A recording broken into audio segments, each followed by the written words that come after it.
What I've been watching here is amazing. I've never seen this before. I don't know that any of you have seen it before. You don't need to have seen it because I'm going to describe it for you.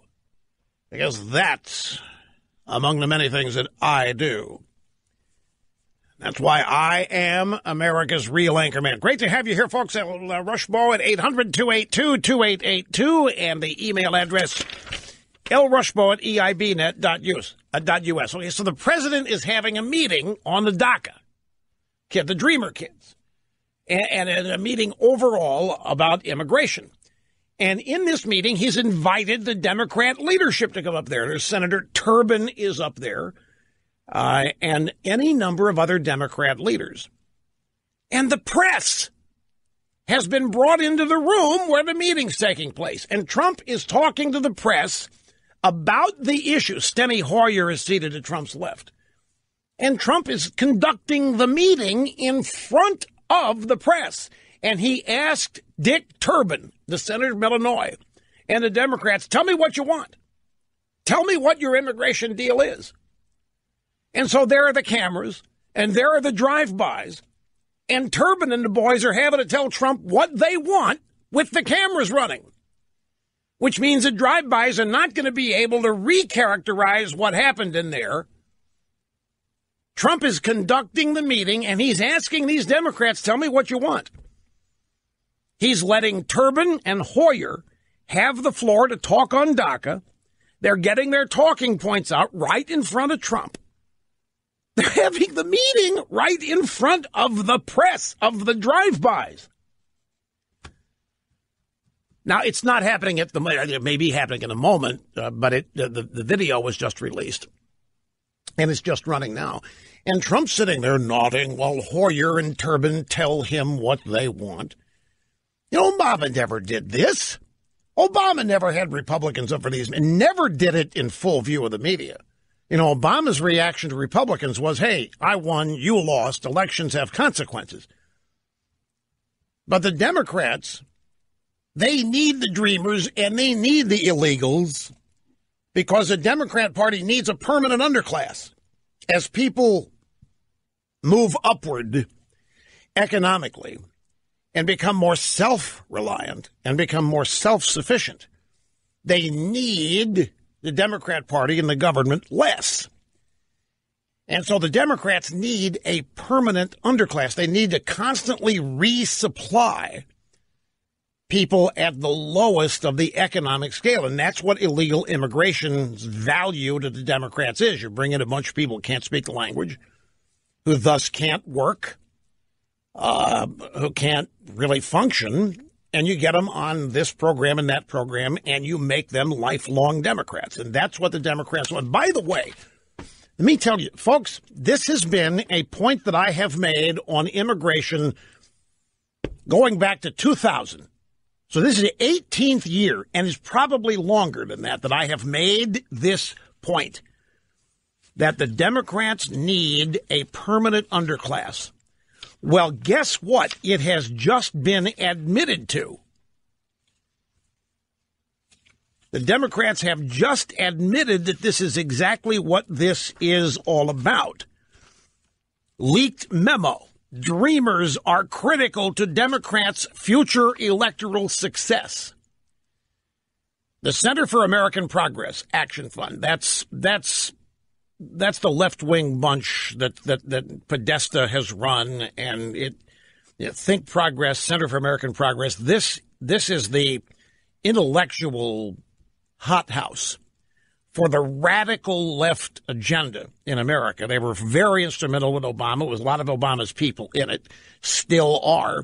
Jennifer Palmieri is a former Clintonite, and she was one of the primary architects of Hillary Clinton's defeat. Now she is running the show over there.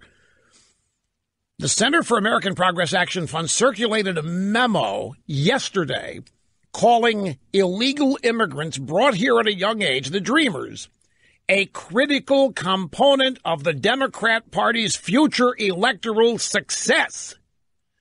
Told you. I'm not doing see, I told you so. That's not what I'm doing. I hate people that do that. That's not what I'm doing. But I'm reminding you They are admitting it. Now, this memo was not supposed to leak. It was not supposed to be made public. It has been made public. The memo, co-authored by former Clinton Communications Director Jennifer Palmieri, was sent around to allies, calling on Democrats to refuse to offer any votes for Republican spending bills that do not offer a fix for the Dreamers and appropriate funds to deport them. If that's what Trump does, then the Democrats are under orders here not to make any deal. So what is Trump doing? He's making them say this in public with the drive-by cameras rolling. In other words, the Democrats are being told to refuse to even vote on any bill dealing with immigration or the budget that does not include amnesty for the Dreamers. And just to put a bullet point on this, the Center for American Progress is the organization that really runs the Democrat National Committee. It was founded, it was run for years by John Podesta. It's still run by Clintonistas and Obamaistas. The Center for American Progress memo says that protecting DACA is not only a moral imperative for Democrats, it is a key to getting votes. The fight to protect Dreamers is not only a moral imperative, it is a critical component of the Democrat Party's future electoral success, reads Palmieri's memo. The memo was obtained by the Daily Caller News Foundation. That's Chatsworth Osborne Jr.'s bunch. You know, he had to take a leave of absence when he got his Fox News show. If Democrats, reading from the memo, if Democrats don't try to do everything in their power to defend the Dreamers, that will jeopardize Democrats' electoral chances in 2018 and beyond, reads the memo. In short, the next few weeks will tell us a lot about the Democrat Party and its long-term electoral prospects. My friends, they have let the cat out of the bag. Now, you and I, we always knew this. But a lot of people didn't. You know, a lot of people give the Democrat Party the benefit of the doubt on this compassion and caring and tolerance. Because the media presents Democrats as compassionate and tolerant and caring. But they're just a bunch of calculating creeps. And these people represent nothing more to them than winning elections. And the memo has finally documented this. I mean, I don't know how many years I've said if the illegal aliens streaming across the southern border were rock-ribbed Republicans, I can guarantee you that Dick Durbin and Steny Hoyer and Chuck Schumer and Pelosi would be down on the border with mortars and bricks, and they would be building the wall. If the illegals crossing the border were ending up voting Republican, the Democrats would have nothing to do with any of this legalization. They would have nothing to do with amnesty, and they would be building the wall. Anyway, it's clear now that the Democrats in Congress have gotten their marching orders from the Center for American Progress. But the great thing is that, now, I don't know what these Democrats are saying. That's the one thing that I'm not able to check. What I can tell you is that I've never seen what I'm seeing here before. The meeting is actually taking place. This is not just a media scrum with everybody saying hi, and then the media gets kicked out, and then the meeting starts. The meeting is taking place with the media and the cameras in the room. And Durbin and Hoyer are being forced to tell Trump what they want with the media in the room. Now, Trump's position is, I'm not going to do anything with you guys until you clear building the wall. The heck with anything you want to do, let's make it clear is to build a wall. Democrats don't want to build a wall. Now, there's another story here, folks, that is relevant. I don't know if you've heard about this. For those of you who are worried that Trump may be wavering on this, and I know some of you are, the minute you hear Trump say he wants to meet with the Democrats on immigration, experience, guided by intelligence, you get worried. You get wary. Oh, no, is another Republican president going to cave to him on amnesty? There's a Reuters story, and the headline is U.S. moves toward expelling 200,000 Salvadorans. Some 200,000 El Salvador immigrants allowed to live and work in the United States for the last 17 years will lose their right to remain in the country in 2019, officials said Monday, marking the Trump administration's latest move to tighten immigration enforcement. The United States will end the Salvadorans' temporary protected status on September 9th, 2019, which gives them 18 months to leave or seek lawful residency. Now, what drove this? Well, temporary status was granted to people in El Salvador after two devastating earthquakes in El Salvador in 2001. And those two earthquakes left hundreds of thousands in the country homeless. So the United States, it was the George W. Bush administration, okay, we'll grant you temporary status to come to the United States. Well, that temporary status was forgotten about. They were just here, and that was that. Donald Trump said, wait a minute, I heard they were temporary. They said, right. Well, then they're going back. The earthquakes are 17 years ago. People said, that's right. So Trump and his administration have made the move to end the temporary status after 17 years, what'll add up to 18 and a half, for 200,000 Salvadorans. The decision to end temporary protected status is part of the Trump administration's broader push to tighten immigration laws and expel those living here illegally. This is happening right on the day before of this meeting that Trump is conducting in front of the media. So if you're wary that Trump is going to cave, I don't see it. He knows this is what got him elected. And not only that, he believes this. He understands this. Well, maybe he'd understand it ideologically, who knows, but he understands that open borders and a never-ending parade of illegal immigrants does nothing to build the national economy or the American culture. It actually helps to erode both. And so the temporary status has been ended the day before he has the meeting with all these Democrats up there. So we'll have to wait and see what the actual details were of the meeting and what the Democrats said, what they advanced. But I folks, you heard about all during the campaign, Trump being the art of the deal negotiator, this brilliant run rings around him negotiator. I think I'm just looking at Trump's body language here as he's conducting this meeting. He's kind of sitting there with his arms crossed and folded across his chest, and he's got a serious look on his face as he's listening to what these Democrats have to say. But he's forcing them on the record what they want in front of the media. Senator Grassley has said we're talking about everything, DACA to illegal immigration. And he said those who don't vote to protect DACA kids will have to explain themselves. So there's a back and forth here on what to do about the Dreamer kids. But the Democrats want full-fledged amnesty on everything and threatening a government shutdown and all that. And this is, well, I don't know. It's unlike anything I've ever seen. So Trump's forcing the Democrats to tell people what they want, tell him what they want. And we'll see what that is as time unfolds. In the meantime, a brief time out. We will continue after this. Don't go away. Okay, I had a chance to listen to a little bit of this. And when I was able to turn on the audio, it was Senator Dianne Feinstein who asked Trump if she could speak. And Trump said, Senator Feinstein, you've been wanting to say something here. What do you want to say? And she said, well, you know what?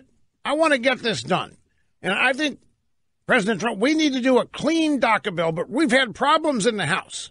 You know, we've been able to do this in the Senate. We had problems in the House. We need to do a clean DACA bill because these kids are losing their status each and every day. We need to do a clean DACA bill, and then And then we come back with comprehensive immigration reform. Now, what she means, and she even cited, we need to go back the way it was when Senator Kennedy was here. No, we don't need to go back to when Senator Kennedy was here. But the Democrats are active when you hear comprehensive immigration reform, what that means when it comes out of the mouth of a Democrat is amnesty for however many millions of illegal Americans or immigrants are in the country. And Dianne Feinstein just pushed for it. She wants a clean DACA bill so there won't be a government shutdown, and then come back and do a full-fledged comprehensive immigration reform bill. Trump said, look, I think there's a lot of smart people in this room. We might be able to get there.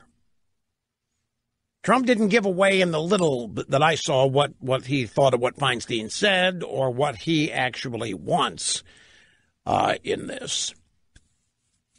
I have been told that Senator Lindsey Grahamnesty is in the meeting, and that Senator Grahamnesty told the attendees in the meeting that he is called Senator Grahamnesty by, quote, right-wing radio. So that was in the meeting. So we're rolling tape, and we're trying to put bites from this together because it's extraordinary. I can't recall this ever happening. What you? Oh, they're thinking about bringing earmarks back. Did the earmarks come up? Did you hear? Well, I saw something over the weekend that members of Congress are getting serious about reviving the whole earmark thing, bringing it back to life. Look, when you have a piece of legislation that got the word comprehensive in it, think kitchen sink. Comprehensive immigration reform means specifically amnesty, but broadly it means we really want this. And so if somebody wants to bring back earmarks, and there are enough people that say, you know what, earmarks is not worth killing the bill over, go ahead and put them back in. That's how these pieces of legislation are used, to put the kitchen sink in there. A bunch of little things that individually are not worth stopping the entire thrust, the primary purpose of the legislation, in this case, amnesty. And all kinds of things are going to get thrown into this. And this is the only thing, I'm going to tell you right now, I'm going to go on record right now, this is the only thing that Donald Trump could do to possibly derail himself. How many times have I told you since the campaign that there's nothing the media can do to destroy Trump? They didn't make Trump. They can't destroy him. The only person that can break the bond of Trump supporters and Trump is Trump. And if, with that big push in the campaign on the wall and everything that meant, and the clear representation from Trump, the candidate, there wasn't going to be any amnesty, and we are not. He said that people that are here illegally could come back, but they're going to have to leave and get in line. He alluded to the possibility of them coming back or staying or what have you, but he made it clear that there isn't going to be this amnesty for whatever numbers of millions of illegals that are here. And if this comprehensive immigration reform, if they ever get to it, look, it's still a pipe dream right now. Right? It's still dealing with DACA. But I'm just telling you that if the Democrats are perceived to get what they want on immigration, that will be the first potential real damage to Trump in terms of busting up his base. That's what the Democrats and media have been trying to do since day one, is separate Trump's base from Trump. They can't. Only Trump can do it. So, but I'm not making any predictions. I haven't heard enough to this to know what's going on in there. I just can tell you what is going on, and that by itself is extraordinary. We'll be back. Greetings and welcome back. Okay, tell a bit about more what's going on. You know, we might want to jip this thing, so because our microphones are there, but stand by for that. there's a. I don't know if the Democrats know that the media is in it. The Democrats are just going overboard on their love for the DACA kids. Now, you might say, well, Rush, what's wrong with that? Well, I don't know what's wrong with that is that there's a lot of people in this country, like in Chicago, where Oprah lived a lot of years, that are really in bad shape. And yet the Democrats in this meeting, it's all about the DACA kids. They're the only kids that exist. The Democrats are engaged in a love fest for the DACA kids. There's another observation here. We've got the Michael Wolff book, and among its many assertions is that Trump is senile, and he's in the early stages of dementia, that he has no attention span, that he's delusion.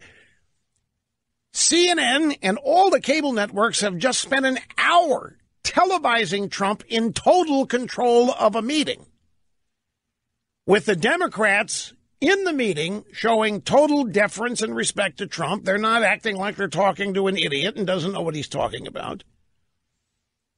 So this little televised meeting here is dispelling this idea that Trump is deranged and out of it and doesn't know what he's doing, is incompetent and unfit.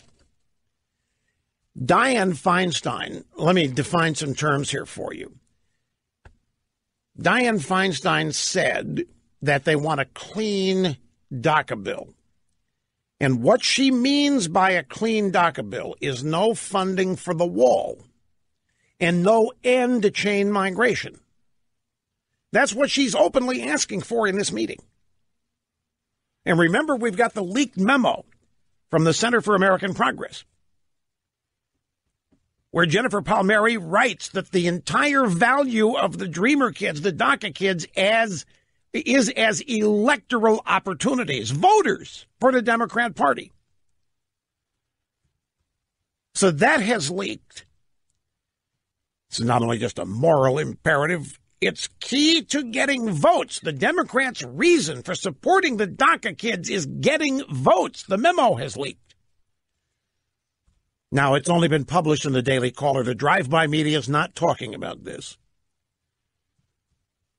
So Trump is listening to what these people are saying. There was, right before the spot break ended, there was I couldn't tell. I was looking at the back of this guy's head, and I don't know who it was, Republican or Democrat. I'm assuming Democrat because he was trying to tell Trump the wall wouldn't work. He was, look, I've talked to border agents. I've talked to border patrols. I asked them about the wall. He said the wall might delay people 2 hours. We don't need to do the wall. And Trump's reply was, talk to Israel about that. Israel's had to build a wall, and it's worked like a charm. So the Democrats, with the cameras on, are pushing for a clean DACA bill with no end to chain migration and no funding for the wall.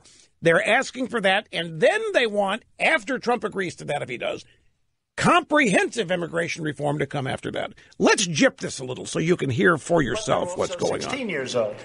But I think, to me, a clean bill is a bill of DACA. We take care of them, and we also take care of security. That's very important. And I think the Democrats want security, too. I mean, we started off with Steny saying we want security also. Everybody wants security. And then we can go to comprehensive later on, and maybe that is a longer subject and a bigger subject, and I think we can get that done, too. But we'll get it done at a later date. Yes, ma'am. Go ahead.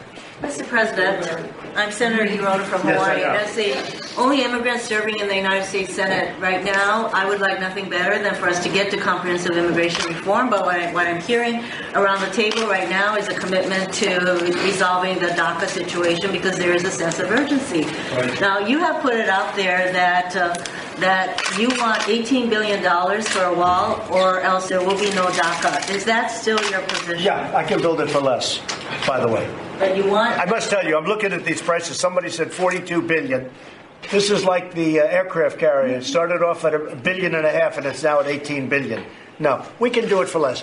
We can do a great job. We can do a great wall, but you need the wall, and I'm now getting involved. I like to build under budget.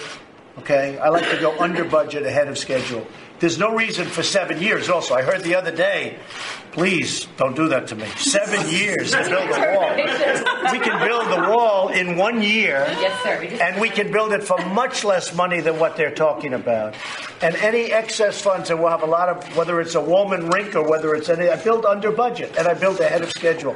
There is no reason to ever mention 7 years again, please. I heard that. I said, I wanted to come out with a major news conference, Tom, yesterday. No, they can go up quickly. It can go up effectively, and we can fix a lot of the areas right now that are really satisfactory if we renovate those walls and those fences. Can you tell us how many miles of wall you're contemplating, whether it's 17 million or that? Or yeah, we're doing a study on that right now. But there are large areas where you don't need a wall because you have a mountain and you have a river, and you have a violent river, and you don't need it.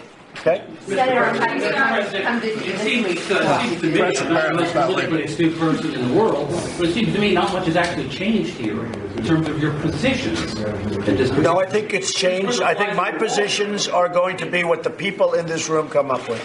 I am very much reliant on the people in this room. I know most of the people on both sides. I have a lot of respect for the people on both sides. And what I approve is going to be very much reliant on what the people in this room come to me with. I have great confidence in the people. If they come to me with things that I'm not in love with, I'm going to do it because I respect them. Thank you all very much. Thank you. Okay, there you go. So the meeting is pretty much concluding or getting close to it at any rate. And you were able to hear a little bit Trump defending the concept of the wall. The Democrats are attacking it in this meeting, and the meeting is being televised. The meeting is being broadcast. The Democrats are making it clear they care about the Dreamer kids and the DACA kids, and that's it. And they care about comprehensive immigration reform, and they don't want a wall built. And you notice that some of you might be alarmed by this, where Trump said, hey, I like everybody in this room, and I can work with everybody in this room, and I know the people in this room can come up with the right thing to do. Okay, so how does that get spun into something negative? I don't know what Trump's strategy here with this is, but I do know that he's usually 2 or 3 moves ahead of people in the whole process of negotiation. He's clearly trying to flatter them, not exclude them. He is making it very difficult for them to leave this meeting and for them to say he was unsupportive, that he was not open to their ideas, that he didn't listen to them. They're not going to be able to say that. They're not going to be able to say he was out of it. They're not going to be able to say that he didn't know what was being discussed. Some in that room might try it. I mean, there's some really left-wing radicals in that room. And even though the cameras are rolling, remember, the liberals get away with setting their own agenda and events, whether the cameras are there or not. They are not nearly held as accountable by the media as conservatives and Republicans are. So even though we've heard how Trump treated them and we heard what he said to them, it wouldn't surprise me if a number of them leave the meeting and insult him and talk about how dense he seemed and how distant and how he didn't even know what we were talking about.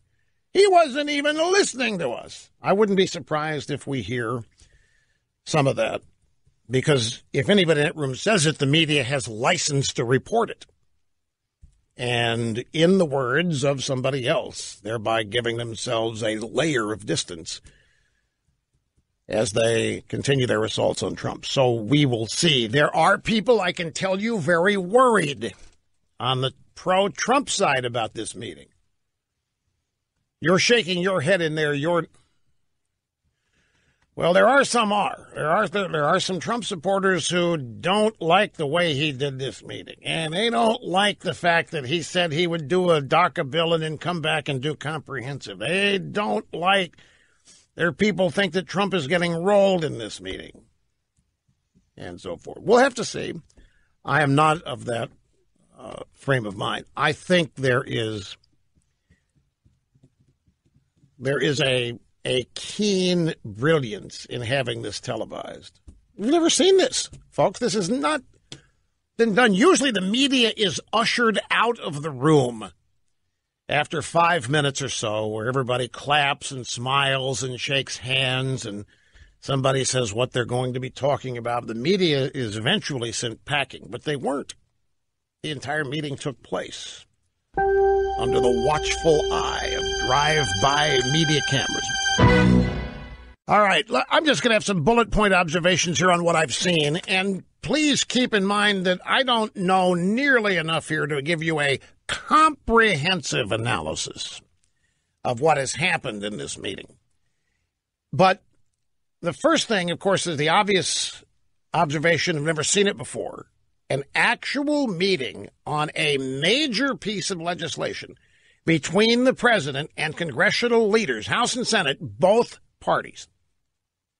And it went on and on and on. Eventually, Trump did try to kick the media out and get them out before the meeting ended. And they kept asking him questions about the wall. You're going to be a wall? Is there going to be a wall? And Trump says there has to be a wall. There has to be a wall in any deal. The other observation is that what happened in this meeting, we have never, in my memory of 3 years, forget 3 years, in my memory of the past year of this administration, we saw total, what's the word? Everybody in the room was getting along. There seemed to be a very civilized back and forth. President Trump was going around the room signaling out people. I want to hear what you have to say about this, if somebody hadn't piped up. And he said to Senator Feinstein, what do you think about this? I want to hear what's on your mind. So to the average viewer watching this, it looked like an amazing amount of cooperation. It looked like an amazing amount of civility. It looked like something totally unlike the way these kinds of things are reported. Now, some of that's going to make Trump supporters nervous. Trump supporters want the combative Trump. They want the Trump telling the other side how it's going to be. And when it comes to the wall, he did. But here's the thing, that the biggest element of this meeting that I think I saw in the time I had to watch it, which was not nearly all of it, he said, it's up to you, the people in this room, to put something together. Now, there are leaders from both parties and from both the House and Senate in this meeting. He said, it's up to you. He said, I will sign whatever you send me. He did not say, I'll go through it and take a look at it and throw some things out if I don't like them. He said, I will sign what you send me. So what is that? Well, this is the issue that I believe got him elected. Now, many things are responsible for him being elected. This is at the top of the heap of those reasons. This is the issue that a lot of people who didn't particularly care for Trump held their nose and voted for him anyway. This issue. So when he says, I'll sign whatever you people send me, he says, it's up to you to put something together and I'll sign whatever you send me. What's he doing there, folks? Let's examine who runs the House, Republicans. Who runs the Senate, Republicans, by a vote. And maybe a tie, depending on the health of some of them. The Republicans have all of a sudden begun to work with Trump on his agenda. So he says in a meeting, open to the nation, a meeting being televised nationwide, a meeting that's going to be shown on cable news over and over and over, excerpts of it will, sound bites, video excerpts of the president appearing totally in command of the meeting, very cooperative, understanding, respectful of everybody in the room, a picture of Trump unlike anything the drive-bys have reported, unlike anything being reported in the Wolf Book, unlike anything in the Russian collusion story, unlike anything that some of the president's own aides like Steve Bannon have said about Trump. We had a completely different picture of Donald Trump than has been portrayed for months now, the drive-by media. And he says to these people, it's up to you to put together a bill. It's up to you. I'll sign whatever you send me.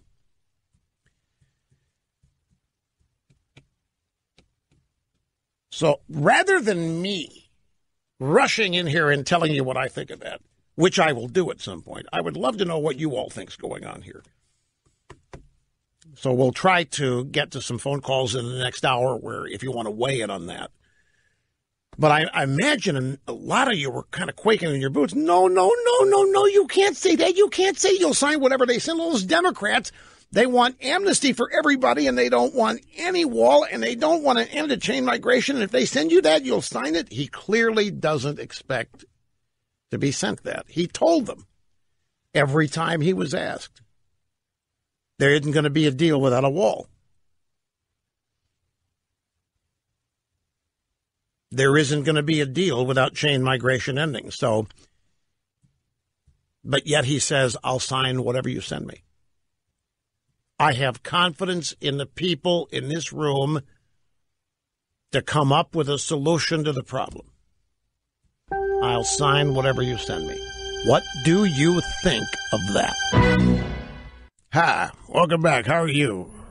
Rush Limbaugh, with half my brain tied behind my back just to make it fair. There's one way of interpreting this that is good. There's a number of ways of looking at this that are not so good. But the one thing that I saw the president do is distance himself from Congress. Hey, it's up to you people. You people come up with something, I'll sign it. He's almost attempting to elevate himself above the sausage making. You guys gonna do whatever you do, if it makes sense, I'll sign it. Something. Well, no, he didn't say that. He said whatever they come up with, he'll sign. Greetings and welcome back. Rush Limbaugh on the cutting edge, doing what I was born to do.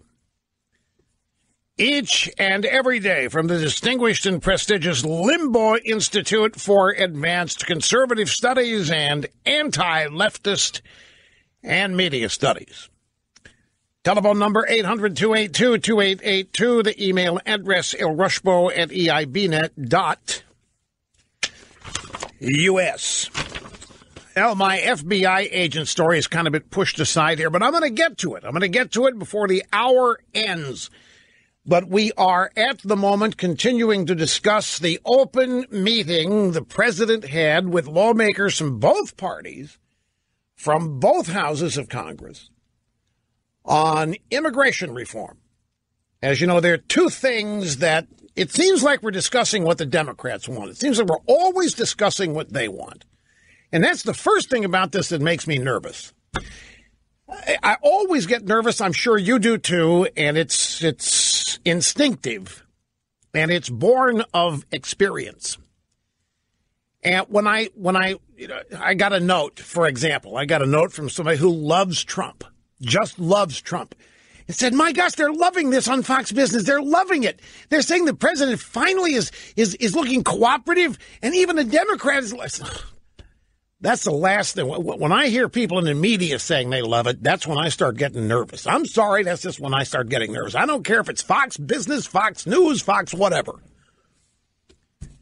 The next thing is Trump went around the table asking the Democrats what they want. He wanted to hear from them, put them on record. I understand doing this with the cameras in the room. This means nobody can leave that room and tell something other than what happened. Well, they can try it. They can try, but nothing stops the Democrats from lying, and nothing stops the media from helping them get away with it. But there's going to be a cross-check here. And it was clear that Trump was cooperative and he was open to anything they wanted. He let them make every request they wanted. And they hit him with the bullseye. They said, we want a clean DACA bill, which means no end to chain migration and no funding for the wall. And then we want to come back after that. We don't want to do comprehensive immigration reform. And Trump said we could do that. He didn't say we will do that. He said we could do that. Now, there has to be a reason they decided, I say they, Trump, there has to be a reason it was decided to conduct this meeting in front of the cameras. Why do you think, Mr. Snerdley? Well, yeah. Okay. There's a third thing. The reasons for doing this. It's not been done before. Trump has not done it. And no other president has actually had the meeting on something as big as this legislation would be in front of the media.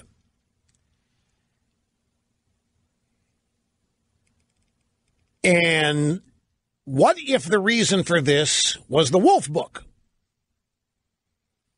What if the reason for doing this was to kind of prove the Wolf Book wrong? What if the reason for doing this, one of the reasons, was to provide direct evidence that so many assertions in the Wolf Book are wrong?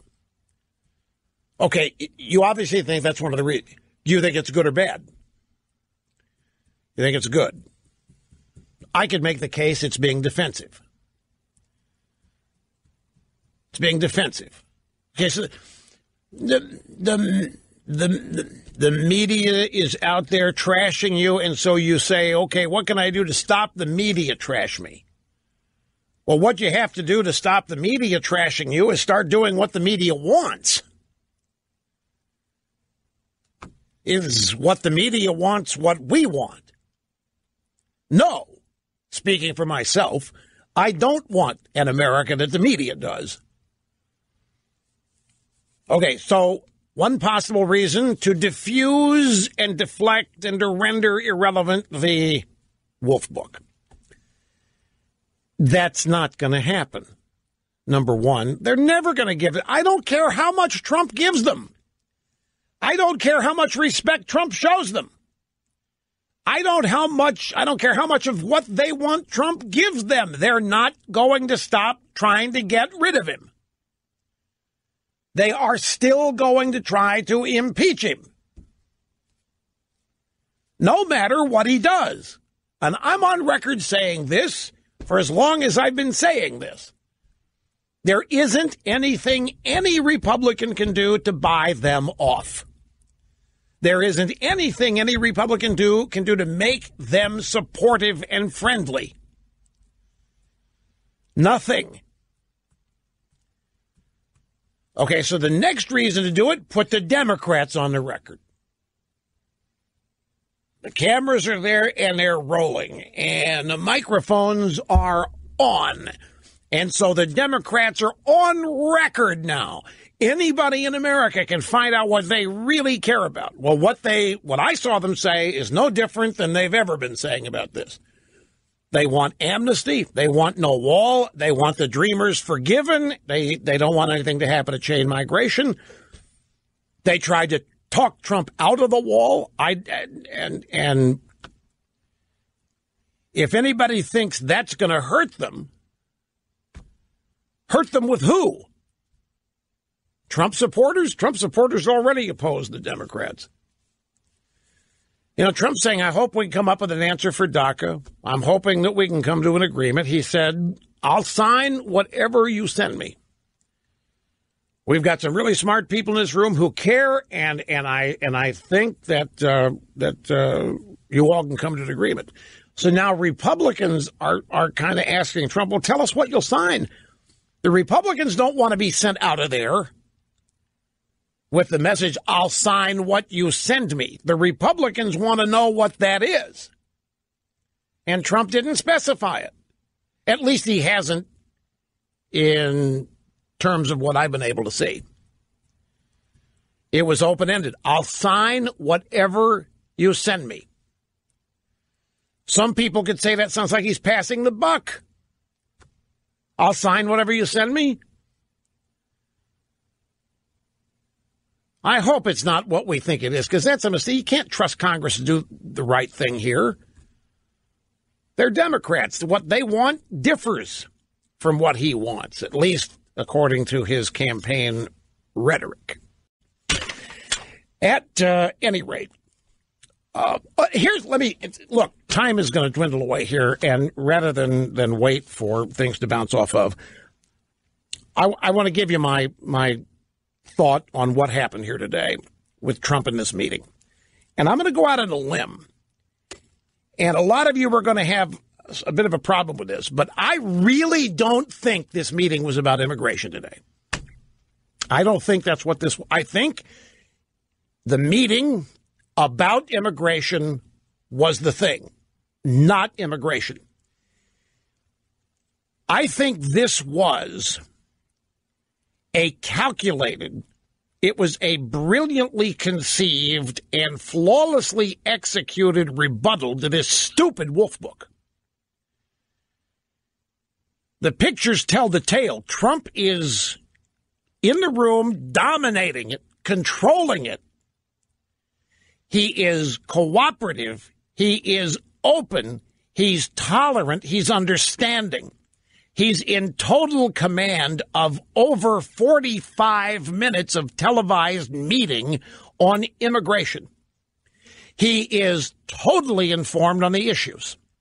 He's going back and forth with the Democrats on whatever mundane aspect of it they bring up. He is in total command of his position on this.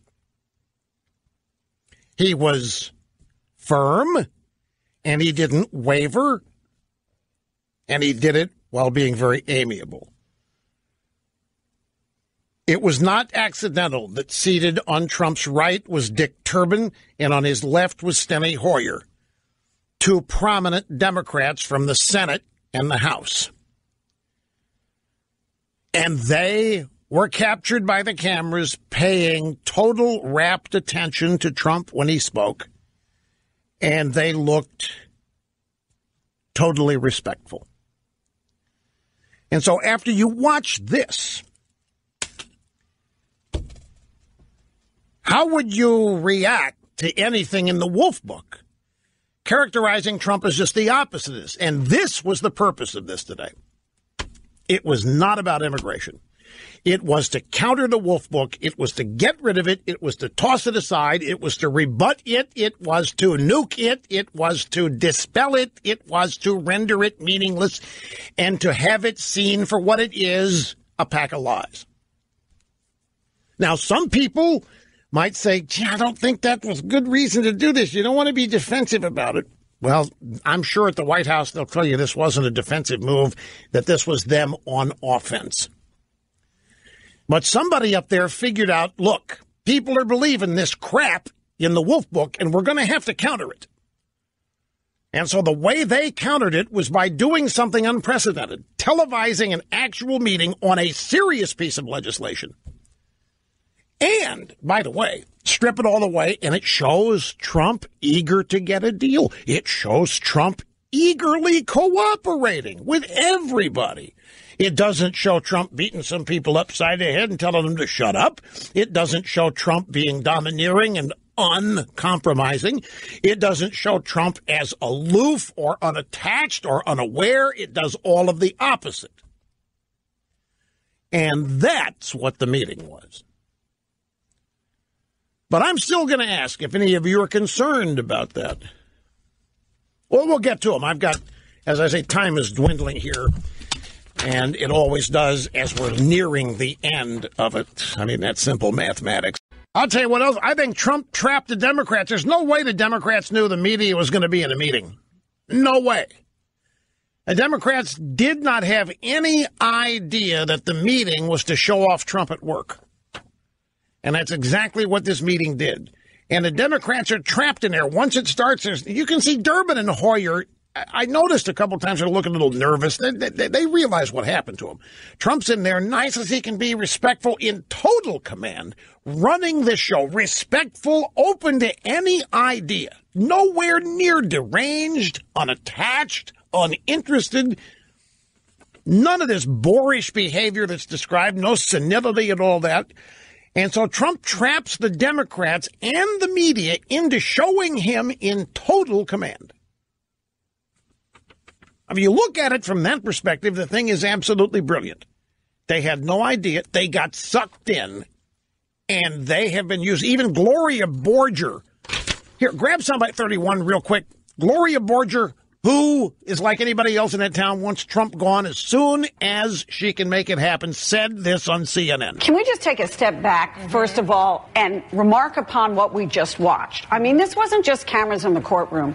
This was cameras in the jury room during the deliberations. I have covered Washington for a very long time, and I have not seen anything like this, and I think the president deserves credit for this, because what we got to watch was people actually, and I turned to Dan at one point and I said, is this real? They were cooperating. They were getting along. They were crossing the aisle. They were civil. It was everything. People say Washington isn't anymore because of Trump. And the Democrats couldn't dare leave. All they could do. Senator Feinstein, I want to hear what you think. I want DACA. I want a clean DACA bill. I don't want any interchain migration. We'll do comprehensive later. Meanwhile, our caller, don't forget, you know, my kids have dreams too. And I don't hear the Democrats talking about dreams for my kids or anybody in this country anymore. The Democrats only seem to be concerned about dreams of people that might someday vote for them. You watch, folks. There's going to be, the Democrats, when they figure this out, are going to be fit to be tied when they figure out what happened to them today. You talk about master negotiator pulling the rug out from under a bunch of people who thought they were on the way to the 25th Amendment. Just look at it this way, folks, if you're nervous. What happened today really had nothing to do with immigration. He didn't say anything today that he can't walk back. He didn't say anything today that he's going to have to walk back either. It's all good. In fact, it's better than that. Wait till you see the Democrats when they figure out what just happened to them.